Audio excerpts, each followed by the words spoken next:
नमस्कार, रेसिपी कट्ट्यावर तुमचं खूप खूप स्वागत। तर मार्केटमधून आहे ना छोटे छोटे बोंबील आणलेले आहे, तर मग नेहमीच काय फ्राय करायचे म्हणून आज काहीतरी नवीन करावं वाटलं।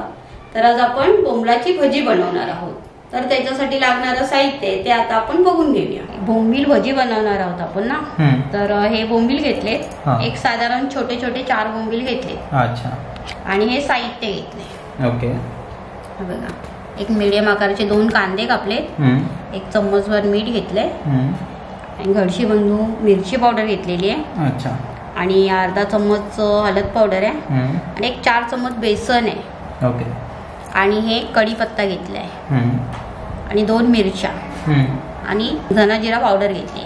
अच्छा, 1 चम्मचभर घेतले, दोन्ही मिक्स आहे, धना जिरा पावडर आणि कोथिंबीर आहे। अच्छा, तसं हे पूर्ण साहित्य आहे। तर पहिलं तर आपण बोंबील आहेत ते साफ करून घेऊया। बोंबील कसे माहिती आहे की इझिली साफ करता येतात आपल्याला। हो हो, हे बघा बोंबील आहेत ना, हे आपण हे बाजूचे शेपटे आहेत ना, ते आपण असे कापून घेऊया, म्हणजे लगेच होतात इझी। अच्छा, आणि हे असे बारीक बारीक कापून घ्यायचे भजीसाठी। ओके, त्याचे बारीक पीस करून घ्यायचे। हो, ह्याच्यातला मी शक्यतो काटा नाही काढलेला आहे, बारीक कापल्यामुळे कसं ना ह्याचा काट्याचा काही प्रश्न येत नाही। आणि छोटे बोंबील आहेत, छोटे बोंबीलचे काटे कसा काटा एवढा काही लागत नाही, म्हणून हे बोंबील असे बारीक बारीक कैचीने कापून घ्यायचे। एक तुम्ही सुरीने कापलेत तरी हरकत नाही, मी कैचीने कापून घेते। अच्छा,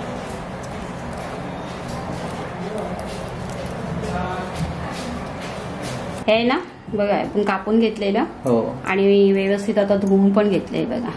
अच्छा, हा, तर आता आहे ना आपल्याला भजी बनवण्यासाठी आहे ना पहिला आपण कांदा टाकणार आहोत। ओके, तर मीठ टाकणार आहोत, मिरच्या, ओके, कढीपत्ता आहे ना तो आपण बारीक हाताने जसा तोडून टाकणार आहोत कढीपत्ता असा। कढीपत्त्याची पण एक टेस्ट छान येते, मच्छी म्हटलं तर माहिती पण पडत नाही, कढीपत्ता औषधी पण असतो। कढीपत्ता टाकले, आता ना हे जरा असं मस्त चुरून घेते बघा। ओके, छान असं मिक्स करून घेते।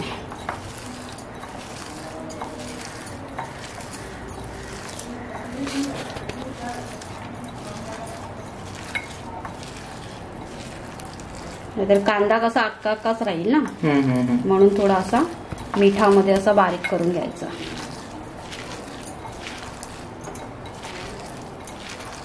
हे बघा व्यवस्थित बारीक झाले असं। अच्छा,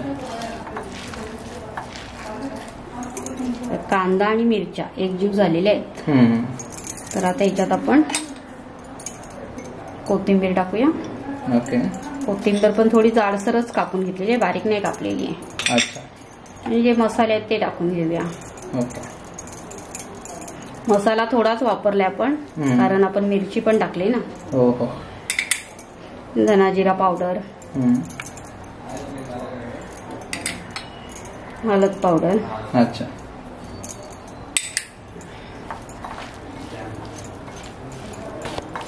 चांगलं मिक्स करून घ्यायचं। हो, एकदम असं व्यवस्थित एकजीव करून घ्यायचं, कारण मसाले कसं व्यवस्थित प्रॉपर लागले पाहिजेत ना कांद्याला पण। आता आपल्याला हे बोंबील टाकायचे। ओके, बोंबील जेवढे होतील तेवढे बारीक तुम्ही कापू शकता। हो, शक्यतो जेवढे तुम्हाला जमेल ना तेवढे तुम्ही बारीक करायचे। एक साधारण 2-3 जण खाऊ शकतील एवढी भजी याची होणार। भजी म्हटलं की कसं सर्वांनाच आवडते ना भजी। हो, हे बघा बोंबील पण इथे व्यवस्थित एकजीव झालेले आहेत। अच्छा, तर आता ह्याच्यात आहे ना आपण बेसन टाकूया। अच्छा, बेसन थोडं थोडं टाकून घ्यायचं। ओके, कारण जास्त टाकलं ना एकदम तर आपल्याला असं मिक्स करता येत नाही, थोडं थोडं टाकून घ्यायचं। ओके,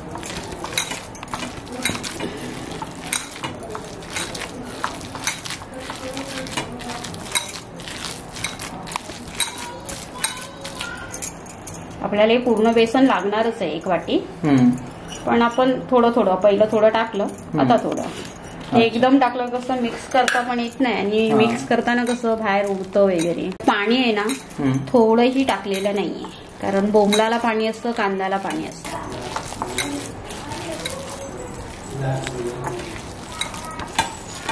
आपण बघा तेल गरम करायला ठेवलेलं. आता तेल गरम झालंय की नाही ते बघण्यासाठी ना मी बघा थोडस हलकं काय तेल गरम झालंय असं माहिती पडतं की हा तेल गरम झालं. जर भजी आहे ना तर अशी कढईला चिकटली तर तेल गरम होत नाही झालेलं नाही, मग माहिती पडतं की आपलं तेल गरम झालेलं नाही. ओके, तर तेल गरम झालेलं आहे. इकडे हे मिश्रण पण आता चांगलं झालेलं आहे. हो बघा, ह्याच्यात आपण पाणी नाही टाकलंय पण हे बोंबीलला ना पाणी सुटतं म्हणून आपण ना हे जास्त टाइम ठेवायचं नाही. 1-5 मिनिट आपण ठेवलं होतं. आता लगेच आपण करायला घेतोय. बरं, हे बघा अशा आपण आता ना गोल गोल भजी करूया. छोटे छोटे छोटे छोटे गोल असे करायचे. मुलांना मंचुरियन पण वाटेल आणि भजी पण वाटेल. स्लोली सोडायचं. हो, गॅस स्लोच आहे. भजी म्हटलं ना तर कसं शिजायला जरा टाइम जातो आणि गोल गोल केले ना तर थोडा टाइम जाणारच. तर त्याच्यामुळे गॅस स्लोच ठेवलेले आहे.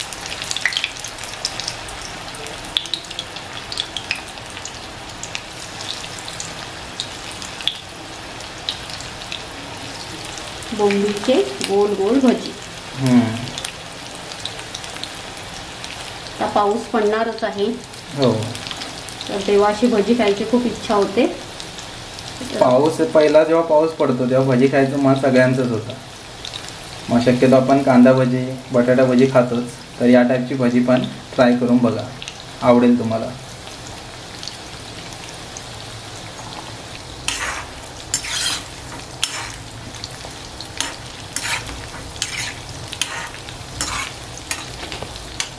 शेकायला 5 मिनिटं जातील बघा. हो, हे बघा 5-6 मिनिटात आहे ना ही भजी तयार झालेली आहे बघा.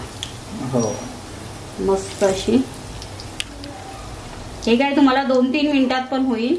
जर फास्ट गॅस केलात ना तर 2-3 मिनिटात पण होईल. पण कसं 2-3 मिनिटात जी भजी होईल ना ती आतमध्ये कशी कच्ची राहू शकते. हो, म्हणून स्लो गॅसवर जरा आरामात. आपल्याला कुठे जायचंय, घरीच आहे. हो, गाडीवर आपण बाहेर जातो 10 मिनिटं थांबतो, तर घरी 5 मिनिटं तर थांबूच शकतो. हो, ते तर आहे. अशा प्रकारे बाकीची भजी पण बनवून घेऊया. हो,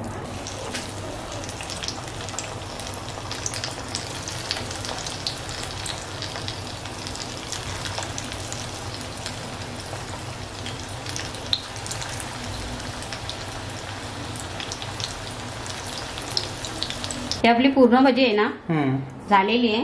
हो, आणि आता फक्त आपण आहे ना याच्यावर थोडीशी हलकीशी कोथिंबीर टाकूया आणि आपली भजी खायला तयार. हो, त्याच्यावर आपण पाव घेतलेले आहेत आणि सॉस घेतलाय. जर तुम्हाला आवडत असेल तर अजून सुकी चटणी वगैरे तुम्ही घेऊ शकता. हो, अशा प्रकारे आहे ना मस्त भजी तयार झालेली आहे बघा. तर तुम्ही बनवून बघा आणि आम्हाला कमेंट करून सांगा कशी झाली. धन्यवाद.